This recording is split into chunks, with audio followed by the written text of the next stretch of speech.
Start the movie.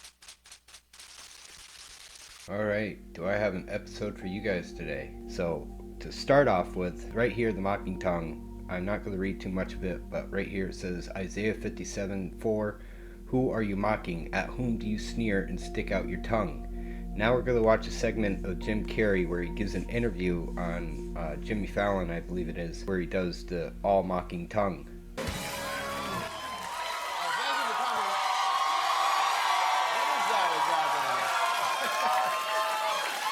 Is that a gang sign? Have you, Oh, like you don't know what it is. You don't know what that is. I have no idea. You don't know. Jimmy Fallon doesn't know. David Letterman doesn't know. We don't know. All the comics and show business don't know what this is. Right? Yeah. What is it? Come on, Jimmy. Seriously, the time is up. People are hip to this kind of stuff. I'm here tonight to blow the lid off it, to be the whistleblower. I'm sick and tired of the secrets and the lies. It is the secret symbol of the Illuminutti, and you're a part of it, and it is the all-mocking tongue. Oh, I like it. It uses scraping. It's the symbol of the all-mocking tongue, and I'm sick of it. I want everybody to be in on the joke, man. You know what I mean? For years now, talk show hosts, people on television, people in sitcoms have been hired by the government to throw you off the track, to distract you, to make you laugh and stuff like that, make you happy and docile so you don't know what's really going on. You know, when they get out there in the woods in a circle naked and they decide these things and, you know, and you know, look at him trying to come it up. It's hilarious, hilarious. Because we could use a good laugh. Ha, ha, ha, ha, ha.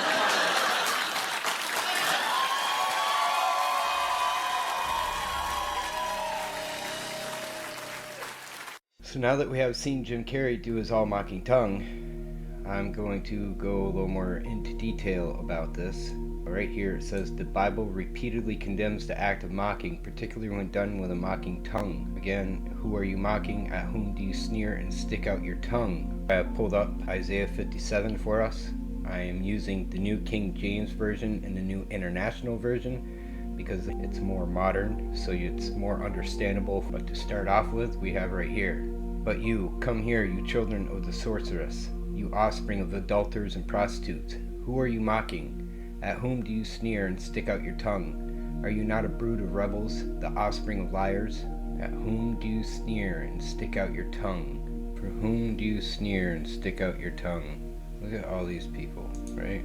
Miley Cyrus is known for sticking out her tongue. There's Mike Tyson. Also, we're going to get into how they hypersexualize themselves. Kendall Jenner with the devil horns and sticking out her tongue. And this is the mocking tongue that they are meaning right there with her devil horns. Okay, notice that tongue. That's Willow Smith with the devil horns, and again, the mocking tongue.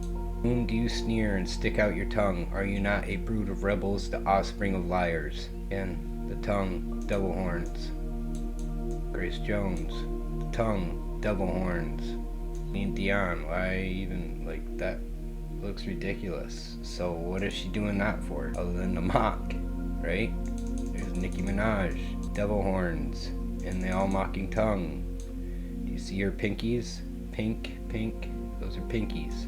The all mocking tongue, over and over. All these guys.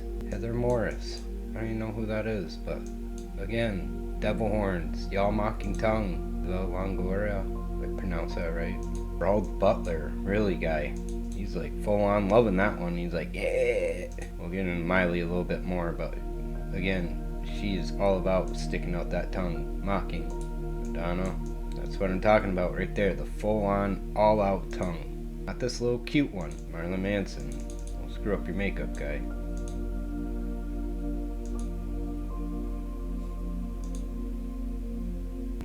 Jared Leto. Ashley Simpson. Gene Simmons is famous for his. And it is the all-mocking tongue. Oh, I like it. Alright, now we're going to continue on with Isaiah 57. I'm going to bounce around, but it will all make sense by the end, hopefully, I promise. You have made your bed on a high and lofty hill, where you went up to offer your sacrifice. On a lofty and high mountain you have set your bed, where you went up to offer sacrifice. Hollywood is called Hollywood Hills.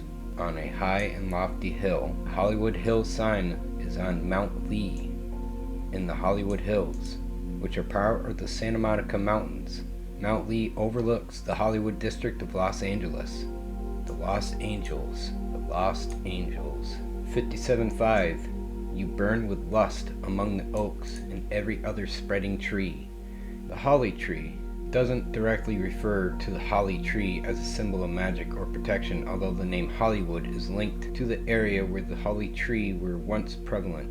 While holly trees are rich in folklore and symbolism, including associations with protection and good fortune, they are not directly the reason for the name Hollywood, according to the Natural History Museum. Downplay it. Holly tree and witchcraft. Holly has long been associated with witchcraft and protective magic across various cultures and traditions. According to folklore and herbalism sites, it is believed to ward off spirits, negative energies, and even lightning strikes. In some traditions, holly is used to symbolize and invoke power. Invoke power, particularly in connection with transformation and rebirth. Transformation and rebirth. I'm not even going to get into all the split personality things, the alter ego stuff today. Invoke power. We'll get into that too. Holy crap, there's so much to get into. Its magical uses. In various magical practices, holly is used for protection, consecration, healing, and attracting power. Again, attracting power. Its wood is also considered suitable for crafting wands due to its perceived ability to command and control spirits. Interesting. Crafting wands due to its perceived ability to command and control spirits, and for attracting power. I'm doing a video also about how crystals and can demons be trapped in inanimate objects like crystals. I'm doing a whole nother episode on that, so check that out because it gets right into this. Like wands to control spirits, crystals control spirits. It's all right there in your face, guys. Holly has deep roots in folklore and mythology, is often associated with protection, good luck, warding off evil spirits, especially during winter. For the Druids, for instance, believe holly had magical properties and used its wood for wands. The Druids. Who were the Druids? Druids were an influential class of people among the ancient Celtic societies, serving as priests, philosophers, teachers, and legal authorities. They held a significant role in religious, social, and political life, acting as intermediaries between the human and spiritual realms. So they were middlemen between the spirit and the human realm.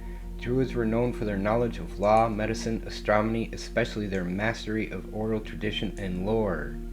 Their mastery of oral tradition and lore. Wow. What's Hollywood known for? It's known for giving us a mastery of oral tradition and lore, and through movies, right? Captivate the imagination, but all the while they're telling a story of tradition and lore in all these movies. If you really look at all the mythologies of the world and the religious texts, they copy all these things and put them in movies, and they just change up the characters. So the Druids is a member of a high-ranking priestly class. Druids were religious leaders, and I'm not going to get into this either because I don't want to get some anti-Semitic hits on my channel, but Mel Gibson, remember him having his little tiss about who controls Hollywood? Anybody? Just look up when Mel Gibson had almost got kicked out of Hollywood. So back to Isaiah 57. We've discussed the tongue so far, brood of rebels with the whole devil horns and stuff, and everyone's all about rebel in their music industry, and movies are all about violence and rebelling. Now we have burn with lust among oak trees and every spreading tree, which is a Hollywood. It's known for magical properties. It's on a high and lofty hill where they make sacrifices to the altars. I succumb to the charm of film and filmmaking, and I love it, and I love telling a story, and I love everything about it. Even the crappy things about it I kind of like. And it kind of, I guess it gets almost to a question of like kind of a religion. So what would you say was the good news about Hollywood right now, being very actively in the middle of it? I think What's right about it? the best thing about it is that Mecca for filmmakers is this industry here. It's where there's the biggest pool. It's the watering hole where everyone comes to see, to measure up. Collective ethos, or somebody once said my problem was I didn't understand the social contract here. I now understand what that means. Yeah. Do you understand it? The social contract? Yeah. I think I do. Yeah. What is it for you? The social contract. You can't get mad. You can't get mad. You can't let it get you, because you have to make a deal with everyone else, and it's almost unspoken that you are going to be fucked over at some point by people who you may have done something nice for. And it may happen that by circumstance, or even very purposefully, that you fuck someone over. But that shouldn't get in the way of you being able to sit down and have fun with them. Am I on the right track? Absolutely. You have to choose what level of integrity you're coming in at. And Okay. And I've often felt it. I've sat there and I have felt the knife slipped firmly in between my shoulder blades and tried to have it shoved through the other side through my heart. And I've actually felt the whole thing, and I've gone, ah! Wait till next week, you know? Or I'll think, you fucking, and you'll resent it for a little while, then you have to let it go. Otherwise, you'll eat yourself alive here. And I think it takes that kind of cockroach resilience to survive in this town. I mean, this is a bizarre place. And it doesn't take very long, and I'm sure you've experienced this if you've stayed here for any length of time. You come in, you're fresh from the outside, you're off the boat, from the farm, still got shit on your shoes, you're in here, people are charmed by that you've still got shit on your shoes. They're charmed by the fresh approach you bring to it, and that's a real thing. But they're also stroking the shit out of you, you know, licking you all over. And that's kind of good for you, too. It's great. But it doesn't take very long before you realize, or before it gets to you. It's cascading on you all the time. You can't get away from certain attitudes, from certain modes of behavior that this town and the industry dictate. And no matter how strong you are, when you come in off the farm with those convictions and a certain line of attack, no matter how strong you are going to be affected by this place. It's going to divert you from where you were going. Sure. You're going to be diverted. When I came over here, I was in my mid-20s. Right. The first time I really came over here. You know, I had a whole bunch of weird paranoid suspicions about what the hell was going on, because there was a lot of stuff I couldn't understand. Right. And nobody was really bothering to explain it to me. They don't. And I formed a bunch of opinions about the town and about the people in it that were like, surely that couldn't be, because the whole place can't be like, you know, Weird Town, you know, where the stranger wanders in and all the people are in the bar and they all shut up when he looks at them, and they tell you don't go into the house on the hill, and it's like that. And then you go away and you think, no, I was wrong. I mean, that's insane thinking. I'm paranoid. I imagined that stuff. That couldn't be the reason for why so-and-so was acting like. Could it? And then you find out later on the track that you are exactly on track with a lot of this stuff. Not specifically on track, but that you could, that some of your worst nightmares were real at the time, and you think, Now this is what I mean by actually starting to swim up or downstream with the rest of the salmon, you know, eventually, if you stay here long enough. Yeah. You'll find yourself doing that. And you have to, there's a way of doing it without doing it.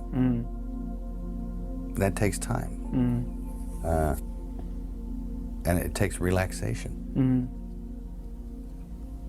Not being uncomfortable about... Not being uncomfortable. Realizing it for what it is. Projecting. Understanding what it is. Once you understand it, well, then you're not afraid of it anymore, so you can just walk around it and through it. And then get on with what you tried to get on with in the first place. A place like this can humiliate you. And it can be, it can humiliate you, it can be humbling. I mean, it does rip your life to pieces. Does it? If you'll let it. Yeah. And it's always pounding at the walls. It's these little guys, these little heathens with no soul downstairs with horns on their head with a battering ram trying to like beat your walls in. As a matter of interest, do you think it's easier because you're an outsider who came in? I think so. Yeah. Because it was glaring to me because I was an outsider who came in. But who isn't an outsider coming into this? 57.6. This is talking to anybody that worships these idols. You've seen people go to Miley Cyrus concerts or all these people's concerts and literally like try to kill themselves just trying to touch these people. I just want you to be cautious. She does curse a lot, so every other word out of her mouth is the F-bomb, and I can't help that. YouTube obviously allows it, so I'm not gonna edit out of my video. I'm sorry, but just be aware if you have children. She's pretty vulgar in this next scene. I'm having so much fucking fun. I hope you guys are too. Wow.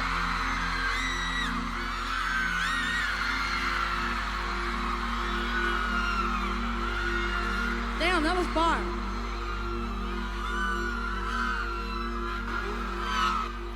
She'll be coming round the mountain when she comes. She'll be coming round the mountain when she comes. $300 for this. Wow, Dougie Sorkin's gonna learn about disappointment at a very early age. I wasn't finished yet. Franklin, say ah.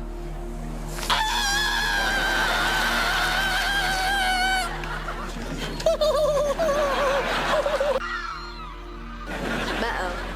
My lips are numb. I can't feel my lips. I can feel your spit. Oh, hey, Arbor. You can have my neck pillow. No. You should say that for the plane on the class trip to Washington. Oh, yeah. Bad. I'm not Boeing. So while you future leaders of America are in Washington, my city, remember, all men are created equal, never tell a lie, and when picking up your costume, always check the size.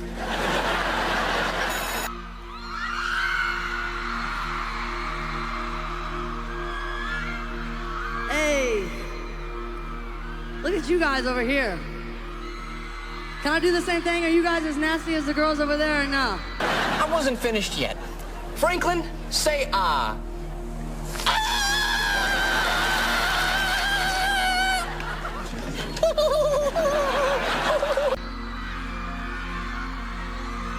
Are you guys as nasty as girls over there?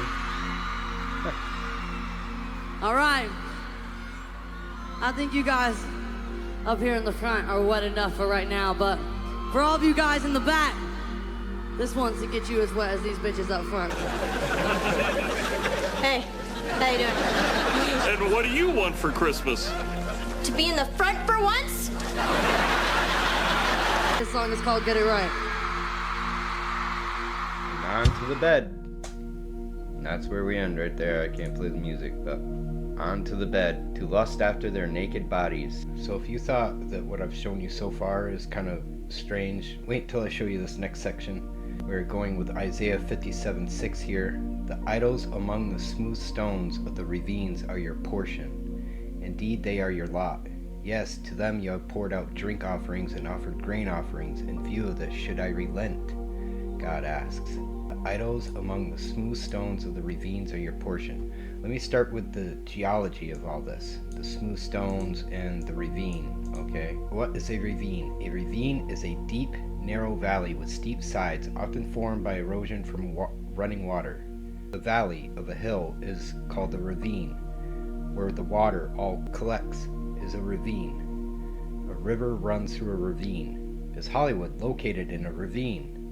While not entirely situated within a ravine, The Hollywood area of Los Angeles, California, including the Hollywood Hills, features significant variations in elevation and topography, including steep hillsides and canyon environments. In Hollywood Hills, some homes are built rising steeply above ravines. There's also the Chavez Ravine, a shallow canyon in Los Angeles, located north of downtown Los Angeles.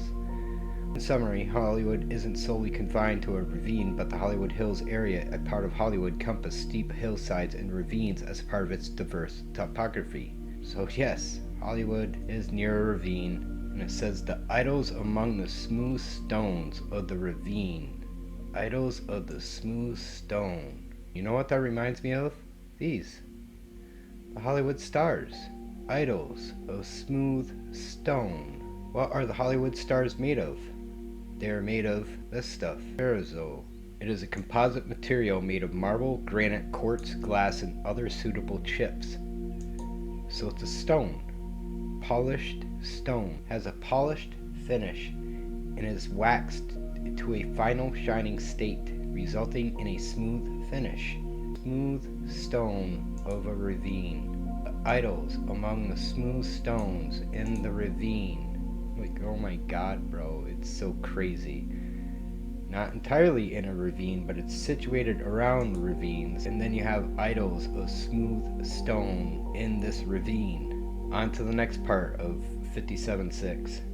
Yes, to them you have poured out drink offerings, and you have offered grain offerings. Is corn considered a grain? Yes, corn is considered a grain. Specifically, it is classified as a whole grain. Interesting. What do we serve at movie theaters?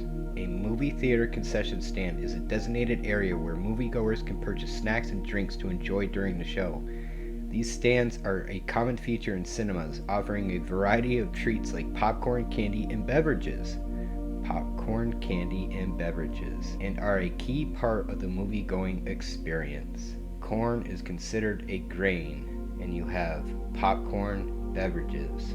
Yes, you have poured out drink offerings and offered grain offerings to these idols among the smooth stones of the ravine.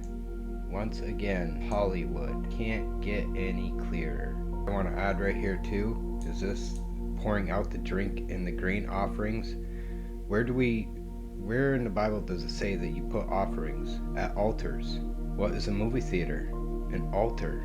Look at this. Is this not an altar? It's all lit up. What do you do at altars? You glorify them, right? You glorify an area. You light it up with candles. You put all these things to worship at an altar, to give remembrance to God. If you have altars, then it's supposed to be like for incense and stuff. But this is an altar where you go to give praise to your idols on these screens where it's projected. You're watching a projection. In a movie theater, the film is projected with a movie projector onto a large projection screen. It is a projection at an altar. You are watching a projection at an altar where you can give worship to your idols, where you pour out drink and grain offerings at a concession stand, where you go to your idols. And what happens to the floor? You know, you always spill a little bit of soda, you always spill a little bit of popcorn, so you're giving to... Don't eat what is left for idols, it says in the Bible. So don't eat the stuff that's on the floor. I won't even go there anymore, man. Go into a house of idols, a house of false idols, because you have poured out drink offerings and grain offerings. As in, we give them so much of our money. They make so much money entertaining us. They make so much money. Look at the lives that they live. Even though their lives are trash, they have to live in caged cities. It even says right down here, the wicked are like the tossing sea which cannot rest, whose waves cast up mire and mud. There is no peace, says my God, for the wicked.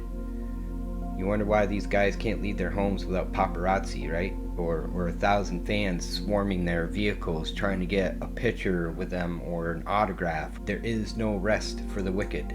You have made your bed on a high and lofty hill.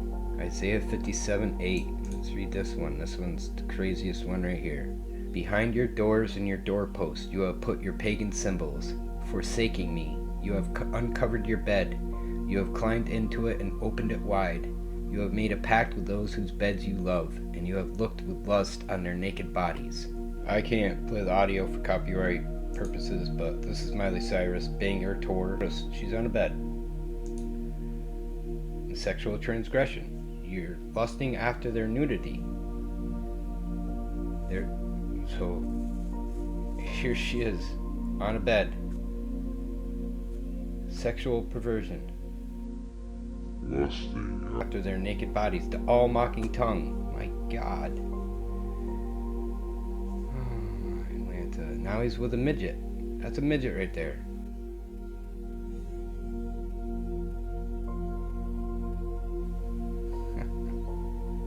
Oh my God, people. They're literally, that's like P. Diddy's bedroom right there, right? They're all crawling out from under the bed like they're demons crawling from under the bed. Wow.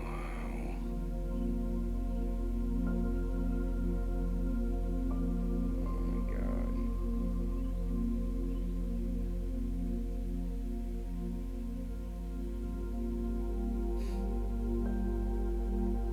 More men than there are women.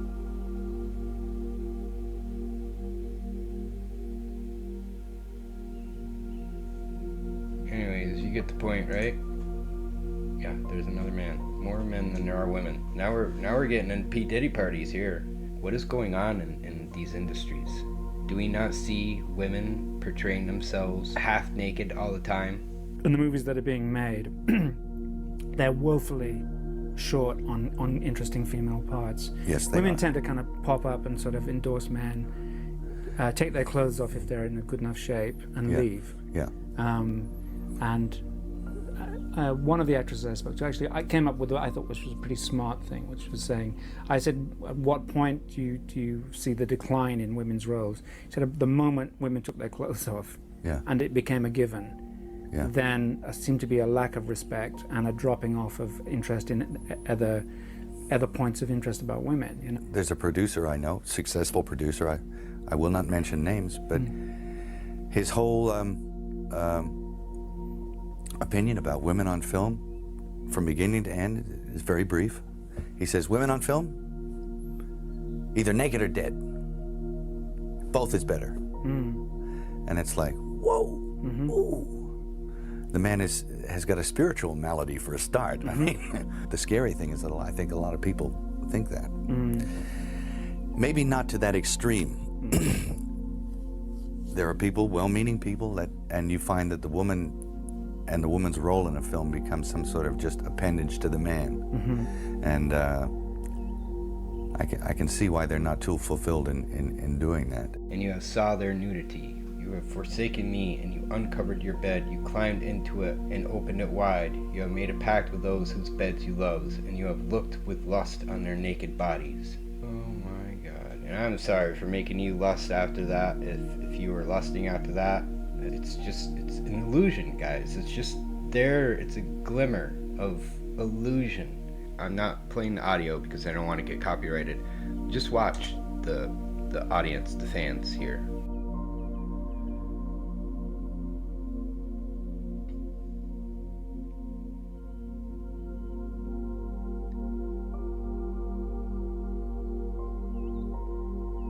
Why? Are you... What? Okay, let's... Next scene. Now we got the girls doing it. The all mocking tongues. Children of transgression.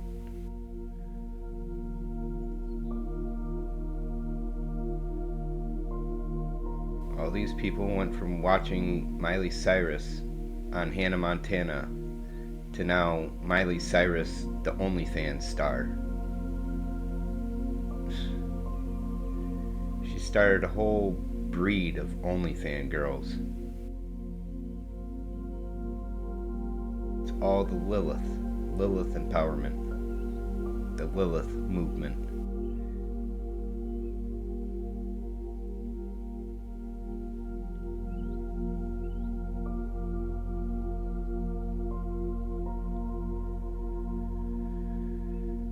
Oh, dear Lord.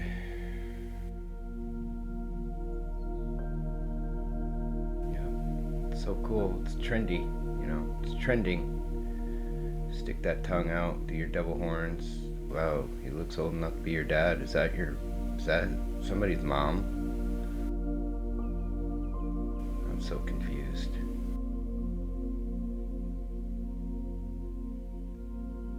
You're like, what?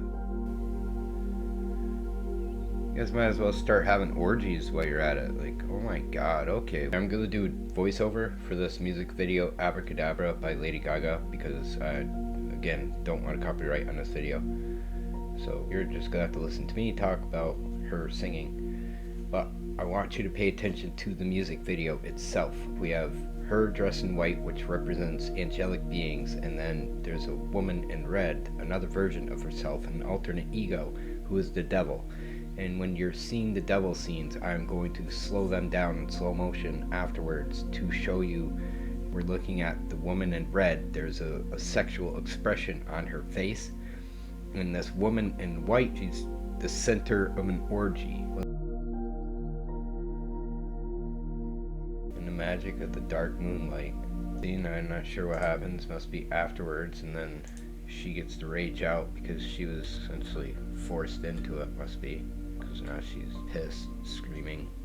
This scene right here is what we want. What the fuck was that?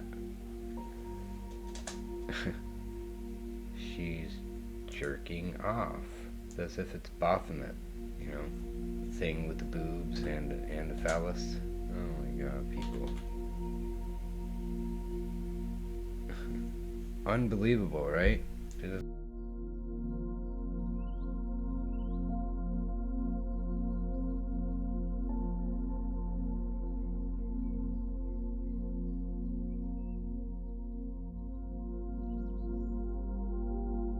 It's enough to where I don't listen to anything anymore. I don't watch movies. I don't watch anything. I watch independent YouTube creators on YouTube.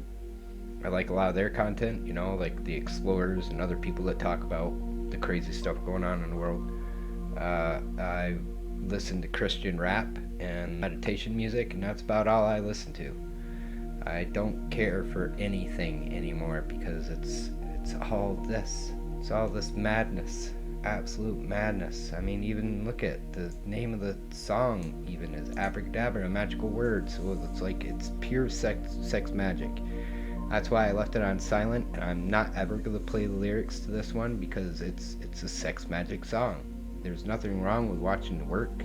It's kind of flashy, and yes, it might tempt some people. I hope it doesn't. I pray that it doesn't. On Yeshua's behalf, Yeshua the Christ, please make sure that they always keep reminded that there's a demon. These are witches. Look at that face right there, bro. Straight demons, dog. Wow. Dude, I'm sorry. That's a scary bunch of ladies right there. Nope. I'm out. Yep. Trick or treat. Hi, little boy, would you like a treat? Nope, I'm good. See ya. Get up. That's dinner, scrumptious. Holy Jesus. Lord have mercy. Yeah, look at all the psychedelics in the background. I don't know what's up with the Muppet. What is with that stuffed dog? Stuffed? Captain Cuddles is a real dog.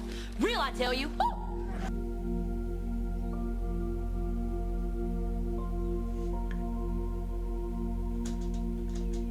Look at that background. Psychedelic mushrooms. Eyeballs. Just know that God is not always enraged. He was enraged by their sinful greed. So he punished them, and then he hid his face in anger, yet they kept on their willful ways. I have seen their ways, but I will heal them. I will guide them and restore comfort to Israel's mourners. He did that through Christ. This is Isaiah, so this is old. Christ came, and he's already done this.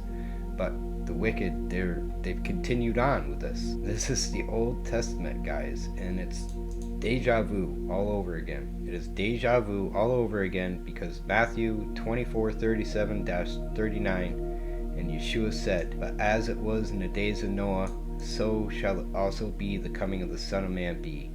For as in the days that were before the flood, they were eating and drinking, marrying and giving in marriage, until the day that Noah entered the ark, and knew not that the flood came and took them all away. So shall be the coming of the Son of Man be. But behind your doors and your doorposts you have put your pagan symbols. You have put up your pagan symbols. Lil Nas X, little snake eyes and his one-eye symbolism. This is just one example. You got Lil Uzi Vert, which is, if you say his name fast enough, it's Lil Lucifer, Lil Lucifer, Lil Uzi Vert, Lil Lucifer, Lil Nas X. I just showed you the tongue and stuff. I mean, here's this guy right here.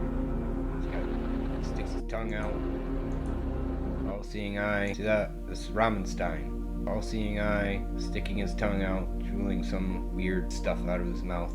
Oh my god, guys. Oh my god. I'm gonna show you Bob Dylan here talking about selling his soul. Katy Perry talking about selling her soul.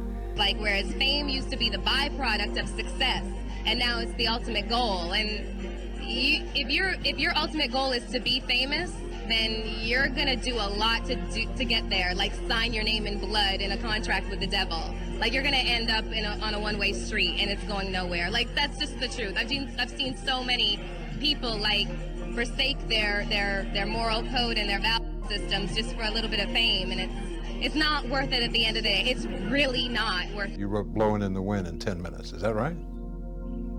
Probably. Just like that? Yeah. Where did it come from? It came from, like,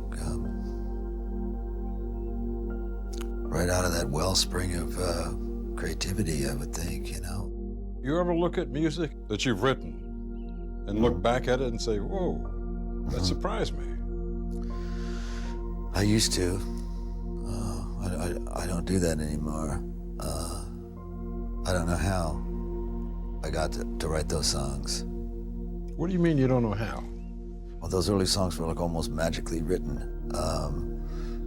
Darkness at the break of noon, shadows even the silver spoon, a handmade blade, a child's balloon. Try to sit down and write something like that. There's a magic to that, and it's not Siegfried and Roy kind of magic. You know, it's a different kind of a penetrating magic. And you know, I did it. I did it at one time. You don't think you can do it today? Mm-mm. Does that disappoint you? Well, you can't do something forever, and I did it once, and I can do other things now, but I can't do that. I could have gone into journalism, or the other option that was open to me was sort of auditioning for a drama school. Right. Which I did. I could tell jokes and stories and make stories up and convince people of things that weren't true. You were a liar. Kind of, yeah. A great liar. Yeah. Yeah. A good liar. Yeah. I'm not as good a liar now as I was then. Yeah. Because it's, you know, the lying thing is something you have to try and overcome, I guess. Sure. And I try and put it into a framework where I can call it a profession now, which is... it's called acting. Yeah. Yeah.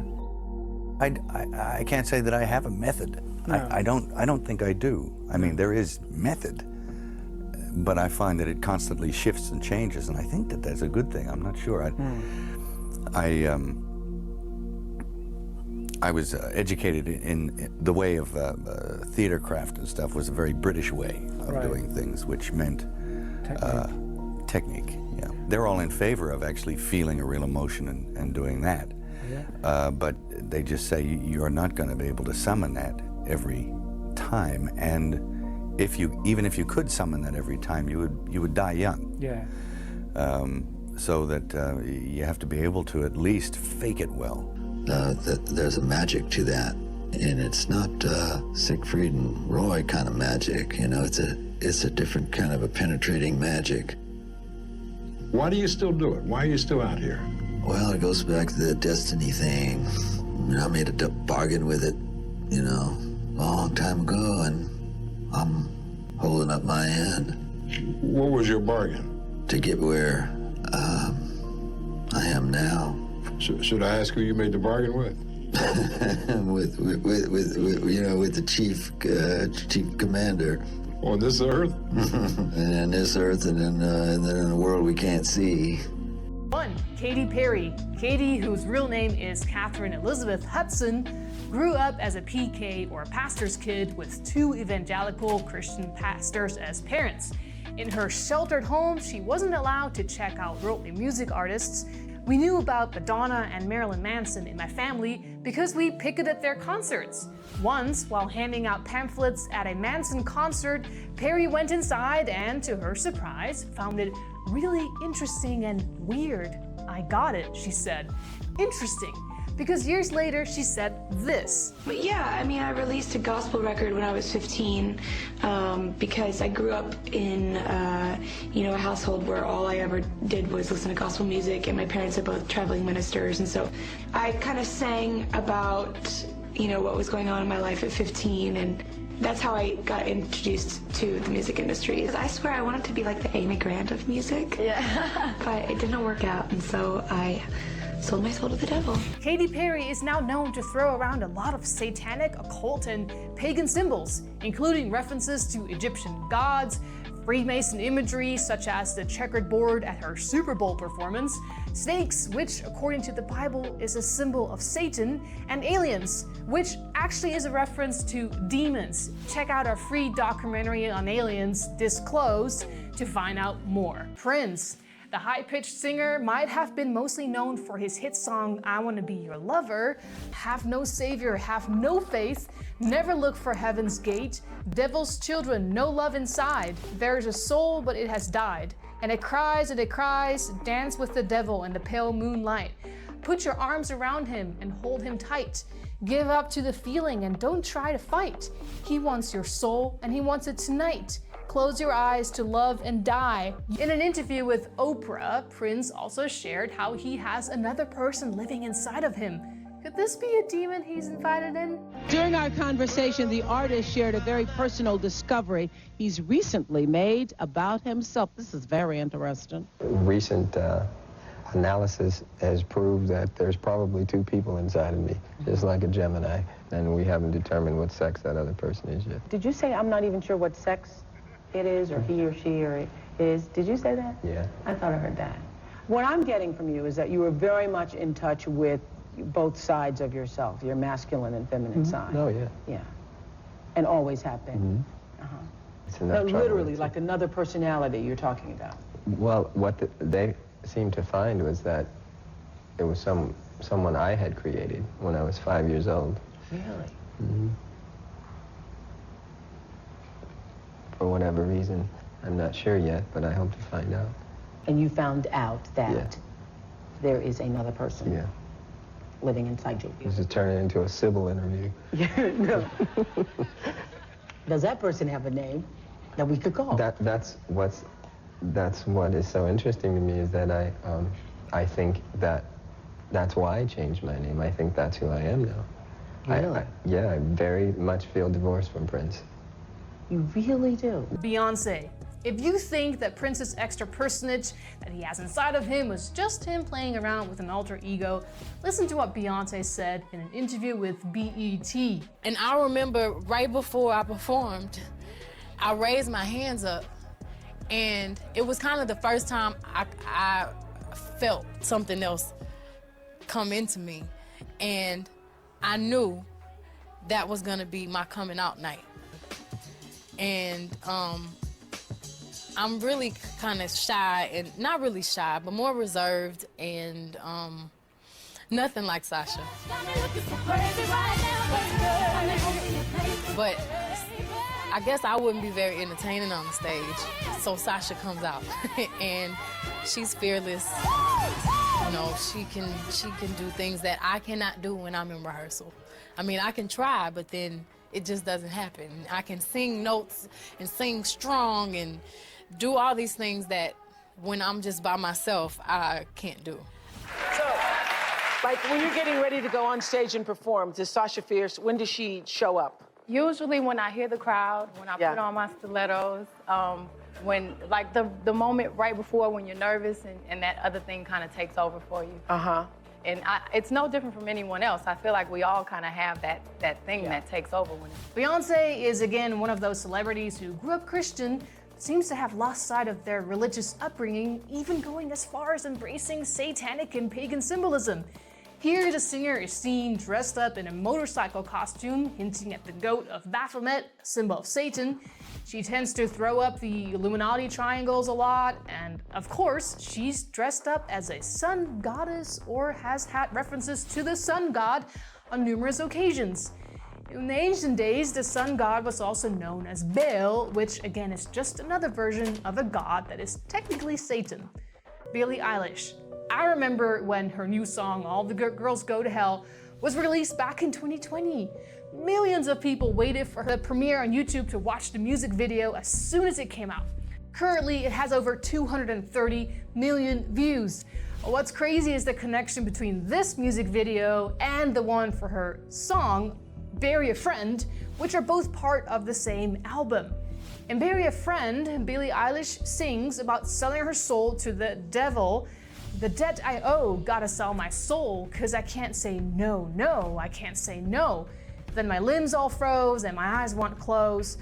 In the music video for this song, in which she sings that she has got to sell her soul because she has a debt she owes, you can see her getting pulled down by some hands and then getting syringes stuck in her back. And there's even black veins growing. Then on the same album, there's the song All the Girls Go to Hell.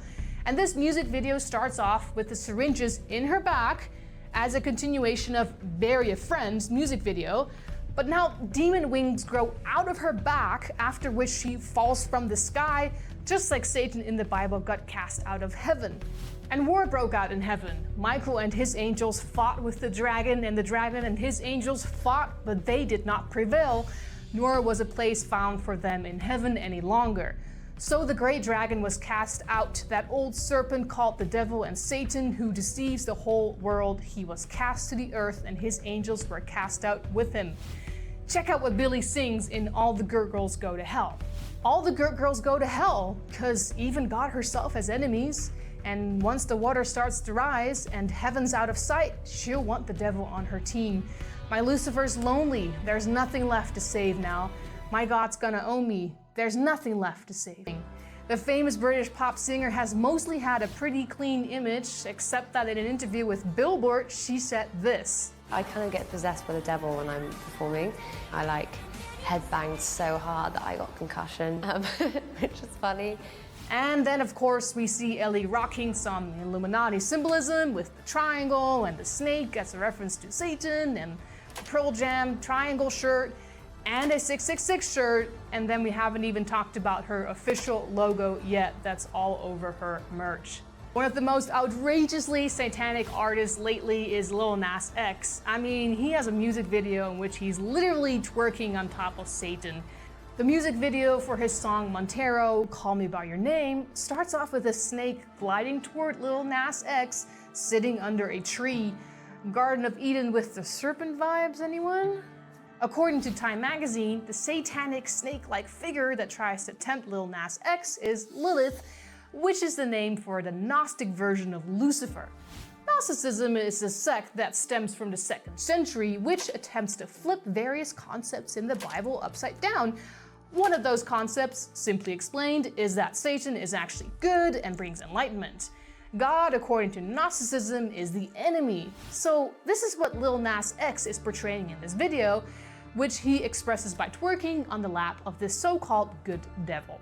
Okay, so back to the Montero music video. After Lilith, or Satan, seems to have successfully tempted Lil Nas X, we see the singer being taken up to the sky to meet some kind of angel or a demon, and after that he's cast down to hell, just like Satan was cast out of heaven. The music video wraps up with the artist making sexual moves on Satan and then growing demon wings himself. All these guys talking about selling their souls to the devil, and then they're doing all this mocking tongue stuff. Behind your doors and your doorposts, you have put your pagan symbols. All these guys got pagan symbols, all of them, like all these celebrities, doing devil horns, sticking out their tongues. MGK, I never thought he'd be a sellout, but look at this guy. Oh my god, sellout. complete sellout, sexualizing himself, sticking his damn tongue out like with his anarchy symbols. Almost looks like a Baphomet head right there on his chest with his anarchy sign. And he's sexualizing himself with his demon tongue. Mocking tongue, sticking out his mocking tongue. And look at his fingernails. He's got black and white fingernails. What's the black and white about? It's duality. Sticking his tongue out. Sellout. After he destroyed his career, talked shit about somebody. I think it was Eminem, and yeah. Now he had to sell out in order to be rich and famous again. See, Miley Cyrus doing it all the time. That's Miley. Gene Simmons. My God, guys. Not to mention all the one-eyed symbolism that these guys do, the Illuminutti stuff, just like Jim Carrey was doing in that video that I showed you, the all-mocking tongue, and they're doing the Illuminati signs. Now I'm reading you Isaiah, where it's literally talking about Hollywood, man. Like, I can't make it any more clear. You have made your bed on a high and lofty hill where you offer sacrifices. You burn among the oaks and every spreading tree. The Hollywood tree, holly tree. You mock and sneer, stick out your tongue, you're a brood of rebels and you're the offspring of liars. In view of all this, should I relent as God? This is what he says again, right here. The reason why these Druids try to get away with this stuff too is because of right here. Whom have you dreaded and feared that you have not been true to me, and have neither remembered me nor taken to heart? Is it not because I have long been silent that you do not fear me? God has long been silent, and because he has long been silent, he's saying, do you not still fear me? He created the great flood. He destroyed Babylon. He destroyed Sodom and Gomorrah for their transgressions. And then he sent Yeshua, his son. And Yeshua's like, you know, he's not this evil guy, you guys. He was protecting what was right, what was just. He was saving the few from the many. And what was he not? Was he supposed to just let it continue? So yes, he has patience, he has tolerance, and he wants us to change our ways. But at a certain point, he says enough is enough, you know? So is it because I have long been silent, you do not fear me? I will expose your righteousness and your works, and they will not benefit you. When you cry out for help, let your collection of idols save you.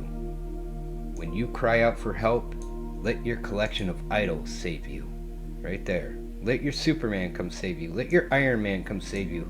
Let your action heroes like Tom Cruise. Tom Cruise can come save the day, right? He's Mission Impossible, man. The wind will carry all of them off. A mere breath will blow them away. But whoever takes refuge in me will inherit the land and possess my holy mountain. That's some strong words from God himself right there.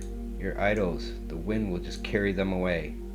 A mere breath will blow them. But whoever takes refuge in me will inherit the land.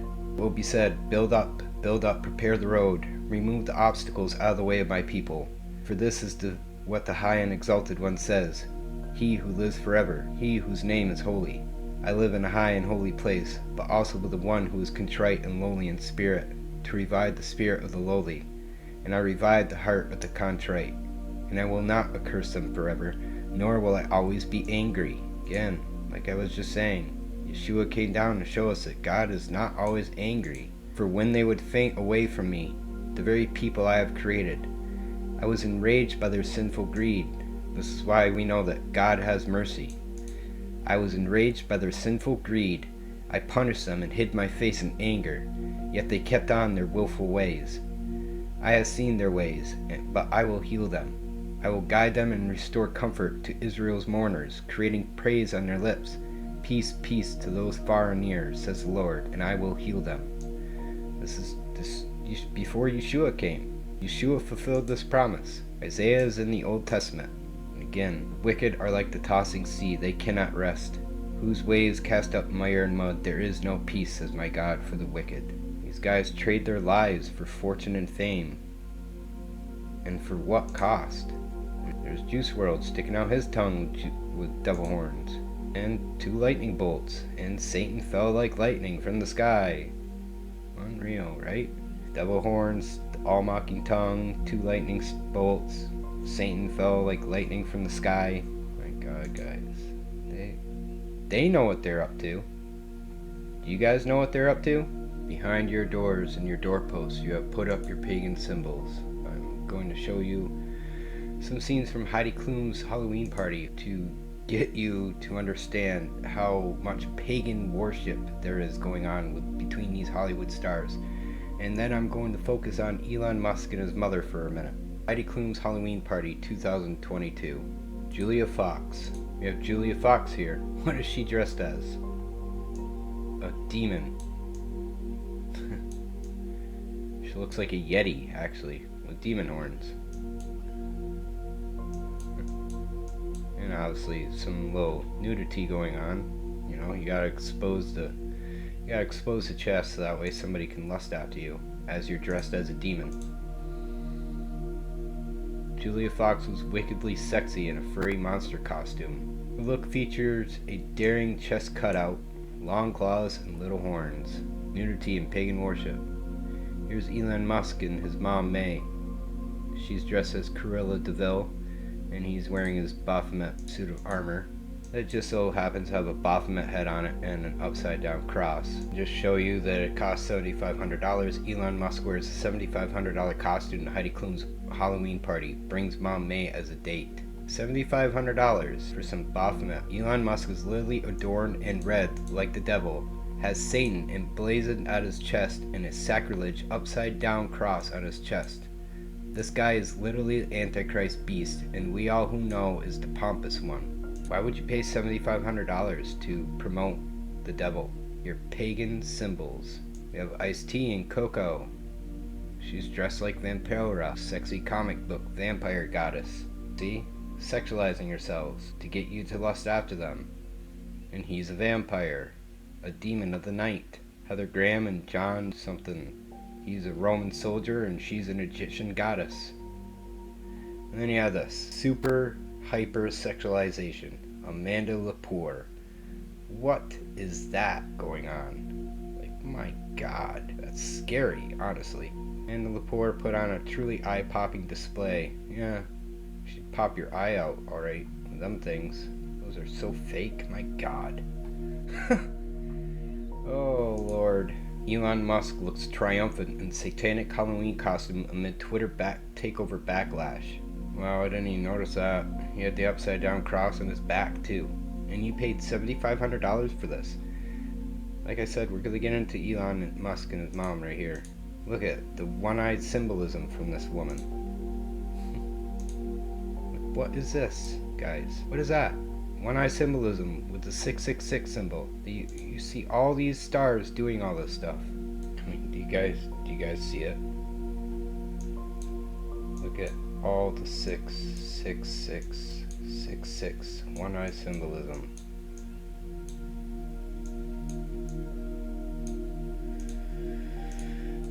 So now you have May Musk on Gloria magazine. Why? Is that trending? Like, just saying, who are you saluting to? But you come here, you children of a sorceress, you offspring of adulterers and prostitutes. Who are you mocking? At whom do you sneer and stick out your tongue? Are you not a brood of rebels, the offspring of liars? Then you have May Musk here. Look at those satanic devil horns. Dark, he's dressed like a witch.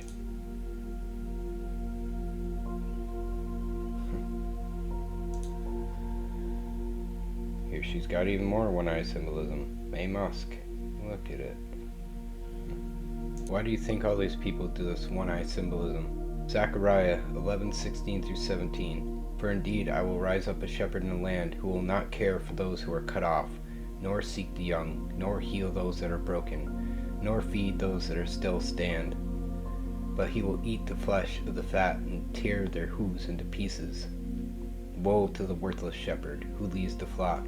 Sword shall be against his arm, and against his right eye. His arm shall completely wither, and his right eye shall be totally blind. Woe to the worthless shepherd, whose right eye shall be completely blind.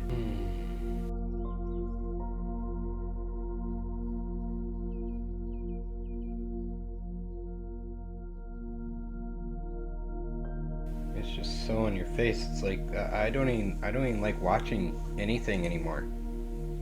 I don't. I get on YouTube and I watch independent people that like to do research like I do, just to support their channel. So I watch their videos, I like their stuff. I don't know. I try to follow up with them as much as possible to give them support, because I just don't care for the wickedness, deceitfulness of Hollywood. So here we can really see in great detail. Look at that Baphomet head, upside down cross. And he's so smug, so arrogant in his ways. Tech billionaire. And this is who he serves, you know? You guys wonder how he got to where he is. Check out my video, Google VO3. I'm telling you, AI is the Antichrist. Wow, Elon Musk Halloween costume for $150, huh? At the $7,500 that he paid. So we just covered some of Elon Musk's armor there, right? So now I'm going to show you here. May Musk on Twitter, or X. Cruella's sister doesn't have Dalmatians. Love my sweet doggy's face in my bag. Cruella's cooler sister. So here she is, acting like Cruella DeVille's evil sister. May Musk. I was Cruella DeVille's cooler sister. Brooke was my secret agent. Elon was a samurai warrior. I was well protected. Yeah, when you got Baphomet standing by your side, right? That's one-eyed symbolism. Let's do some investigation on Cruella. Cruella DeVille's primary residence in Disney's 101 Dalmatians is Hell Hall. Hell Hall. How interesting. Hell Hall is omitted and replaced by Villa DeVille, Village of the Devil, located next to the Dearly Farm. She is a fashion designer. How interesting. May Musk is a fashion model. So you have Cruella DeVille, the fashion designer, May Musk, the fashion model, and Cruella's primary residence is Hell Hall. You got May throwing up all this imagery of one-eyed symbolism for the worthless Shepard who loses an eye, is blind in one eye. Elon Musk sporting his upside-down cross, Baphomet head. And let's take a look at this, the cruel devil here. What I want you to notice right here, take Cruella DeVille, fictional character. She does what? She wants to skin puppies and wear their fur. That's what she wants to do. Let's do this. Cruel the devil. La in Spanish means the. Cruel the devil in French. Cruel le diablo.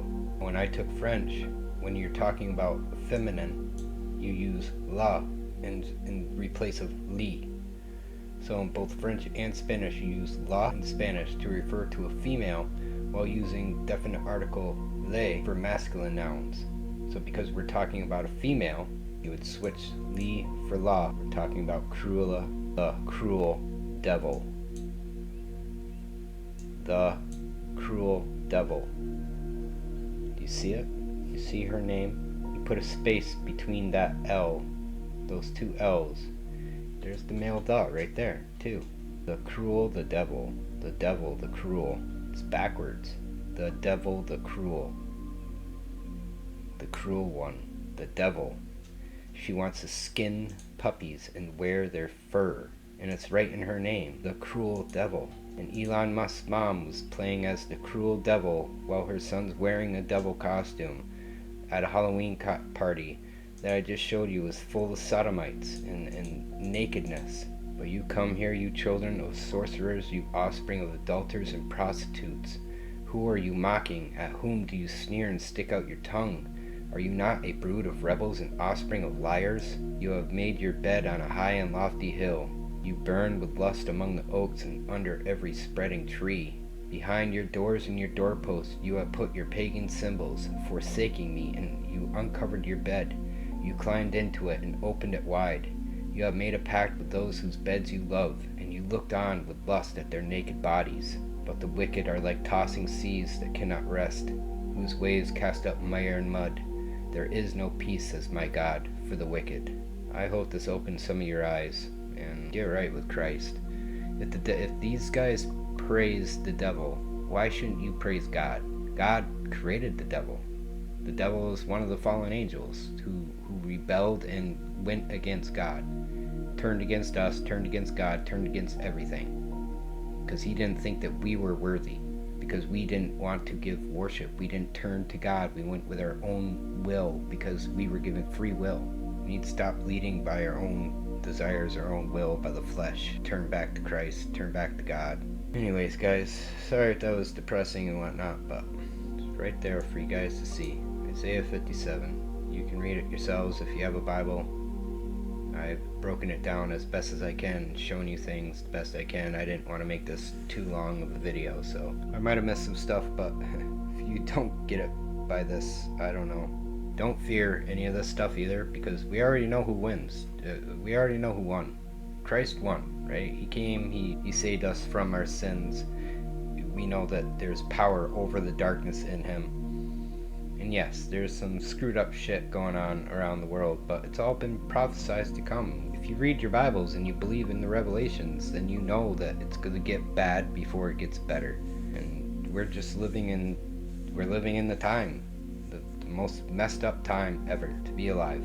But at the same time, it's a great time to be alive because we're witnessing the second coming. Okay, now that we've seen a lot of the darker stuff, I want to focus on the light for a little while here.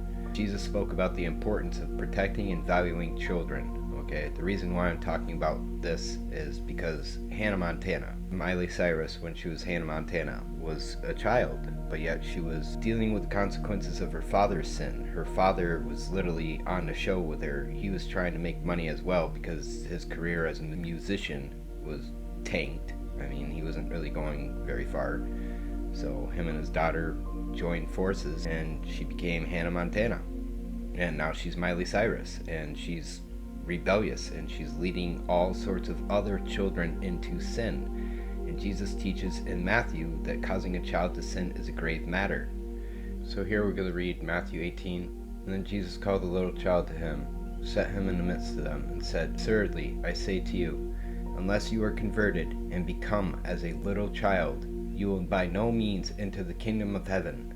Therefore, whoever humbles himself as this child is the greatest in the kingdom of heaven. What he's talking about there is the ego. We have an inner child and we have an ego.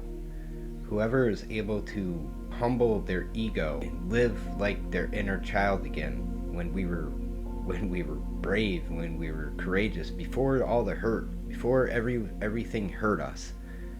If we can go back to living as that child, then you are the greatest in the kingdom of heaven, okay?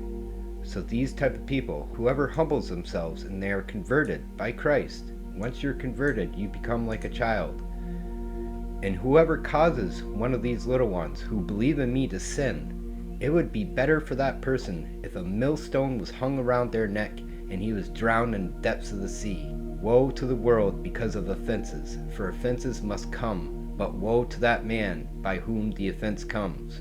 So here's Jesus saying, it would be better for you to hang yourself and drown yourself in the depths of the sea than it would be to cause somebody of Christ to sin, to lust after you, to do something in a sinful nature. Essentially, you're cursing yourself. And that's what I wanted to get into a little bit right here is anybody who profits, all these movie stars, actors, these people that are parading around as idols, they profit. It's just like corporations. They profit off the hard work, off the backs of other people, off of causing other people to sin. That's how the devil, you don't sell your soul necessarily. The way that the devil allows you to profit is you have to reap souls. You have to get people to sin. Your music has to cause sin. Your movies have to cause people to deny God, to sin. Disbelief is one of the biggest sins, is disbelief. Disobedience, disbelief. Jesus even says right here, Yeshua says, no one can serve two masters, for either he will hate the one and love the other, or else he will be loyal to the one and despise the other. You cannot serve God and mammon. Mammon, money, in demonology. Mammon is a figure representing greed and material wealth, often depicted as a demon or even a prince of hell. It's also associated with Baal. So these people serve this because they want material wealth. They're willing to cause you to sin. And the more that they can get you to sin, the more they reap souls by causing us to sin. If your hand or your foot causes you to sin, cut it off and cast it from you. It is better for you to enter into life lame or maimed rather than having 2 hands or 2 feet to be cast in everlasting fire. And if your eye causes you to sin, pluck it out and cast it from you. It is better for you to enter into life with 1 eye rather than having 2 and be cast in hellfire. Jesus is just pointing out how serious this is. The lusting after naked bodies. It's in Isaiah, I covered it. Lusting after each other, laying in the beds with these people. You're falling into sin. They are leading you astray, all so they can profit, all so they can gain material wealth. Parable of the lost sheep. Take heed that you do not despise one of these little ones. For I say to you that in heaven their angels always see the face of my Father who is in heaven. For the Son of Man has come to save that which was lost. What do you think? If a man had 100 sheep, and one of them goes astray, does he not leave the 99 and go to the mountains to seek the one that is straying? And if he should find it, assuredly, I say to you, he rejoices more over that sheep than over the 99 that did not go astray. Even so, it is not the will of your Father who is in heaven that one of these little ones should perish. So he's saying how important everyone is. I've lived a long life of sin. I used to love all this crazy stuff. I'm just as guilty, you know, just as guilty. But once you turn to Christ, you don't double back. Once you fully submit to Christ. 10 years ago I was on this path, and then I fell into darkness for 9 years, and I pulled myself out. Thanks to Christ, I returned to Him. I chose to go back to Him. And now I'm staying faithful and just deflecting all this stuff and trying to expose it, because it's just crazy. Crazy, crazy, crazy. It's right there in your Bibles too. Everything is in your Bibles. Anyways, causing other people to sin is how people profit, and it's right there in our Bibles how serious of an offense that is. You're damning yourself as well as damning others. You need to turn from that way. God provides. God will provide you, but you have to humble yourself. You need to humble yourself as a child. Unless you are converted and become as little children, you need to let go of all that hurt and stuff. Like Prince, when he was talking about his alter ego, and he was like, oh, you know, I was hurt at 5. Like, you could see the pain. That's why he doesn't want to go back to being a child, because that child was weak and it got hurt, right? So the ego, now the ego's in charge. Ego makes sure that that little boy, if anything happens, that boy's on top now. Anyways, I hope I left everybody off on a more positive note. I hope. I can't say too much more other than it's there in our Bibles. Christ is a great shepherd. If you read his words, he won't lead you astray. Like, he wants the best for all of humanity, not just for a select few. But humans are being led astray by the masses. And unless we wake up to it all, then how do we turn anyone away from that life? The only way anybody turns from it is by exposing it to them, exposing them to it, to the truth. So that's what I'm doing. I'm just trying to expose the truth, just trying to shed light on the darkness, and I hope that it works. So thank you for watching. Have a good night or day, whatever it is that you're watching this on. Toodaloo. Illuminutti out. This has only been a test of your emergency broadcast system to see if you motherfuckers are really listening. This would have never been really played on the radio. It's a takeover. I'm a bad man. I'm one bad motherfucker. If you wanna try your luck, better call your God and your mother. I'm a bad man. Don't test me, don't stumble, cause I'm a bad man. Oh, one bad motherfucker. You know, the only thing that matters is the ending. It's the most important part of the story, the ending. And this one is very good. This one's perfect. Cause I'm a bad man. Oh, one bad motherfucker.